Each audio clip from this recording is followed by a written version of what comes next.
আবার তাড়াতাড়ি কল করলাম। কি এটা? কি ছবি আমার কিসের ছবি? Security guard. সিকিউরিটি গার্ডে?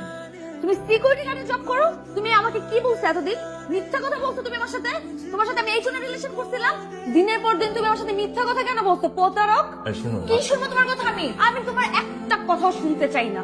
তুমি ডে বাই ডে আমার সাথে মিথ্যা কথা বলে গেছো। আজকে আমার ফ্রেন্ড আমাকে এই ছবি সেন্ড করে, সেই দিন আমার দেখতে হয়। সবার সামনে আমি হাসির পাত্র হইলাম। হ্যাঁ, আমাকে সবার সামনে ইনসাল্ট তুমি করালা। তুমি এইটাই চাইছিলে আমার সাথে আসতে? মানে এখানে কে জানবে? আর জানার কে বাকি আছে? সবাই জানুক না তুমি আমার সাথে এরকম প্রতারণা করছো। ও আচ্ছা আচ্ছা, আমি তো এখন বুঝতে পারতেছি কেন তোমার বাপ দাদা সকালবেলা ঘুম থেকে উঠে কেন চা রুটি খায়। তুমি এই জন্যই খাইছো ফকিন্নি। তুমি আমার সাথে ডে বাই ডে মিথ্যা কথা বলে গেছো প্রতারক। আমি তোমার চেহারা নেক্সট টাইম আর দেখতে চাই না। সিকিউরিটি গার্ড তুমি না বলছো তোমার ভাই চাকরি করে? তোমার ভাই তোমার সাথে সিকিউরিটি গার্ড চাকরি করে? ধরবো না তুমি আমাকে। নেক্সট টাইম কোনো যোগাযোগ করবো না সিকিউরিটি গার্ড। শালা প্রতারক।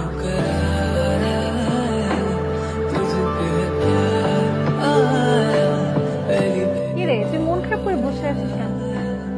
কি করবো তো? আমার কেন জানি মনে হইতেছে ও ওই দিন কিছু একটা আমাকে বলতে চাইছে, আর আমিও রাগের মাথায় কারো কথা শুনি না। সবার সামনে যেভাবে রেস্টুরেন্টের মধ্যে চিল্লাইছি, আমি রেস্টুরেন্টে তো ঢুকতে পারবো না। ওকে যে আমি জিজ্ঞেস করবো কিন্তু ওই বা কি মনে করছে যেভাবে ইনসাল্ট করছি আমি ওকে সবার সামনে। কিন্তু কিছু একটা আমাকে বলতে চাইছিল। এত দিনের রিলেশন, কিছুগুলো তো চিনি আমি ওকে। ও অনেক ডিফারেন্ট। আমার কাছে কেন জানি মনে হচ্ছে এর পেছনে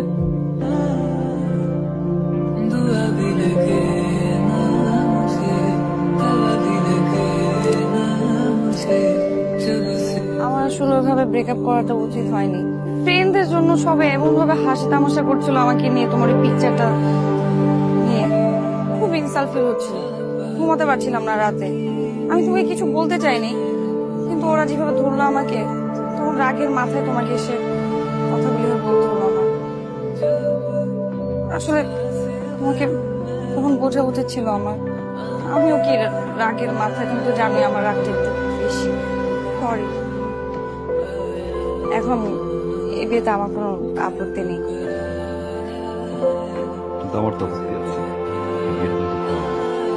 মানে মানে আমার ভাই একজন সিকিউরিটি, যদিও আমি এখন জব করি, তারপর যদি এখন আমার ভাই অসুস্থ হয়, আমি কিন্তু আবার প্রক্সি। ও আরেকটা বিষয়, ওদিন কিন্তু আমি প্রক্সি দিয়েছিলাম, আমি সিকিউরিটি গার্ড ছিলাম।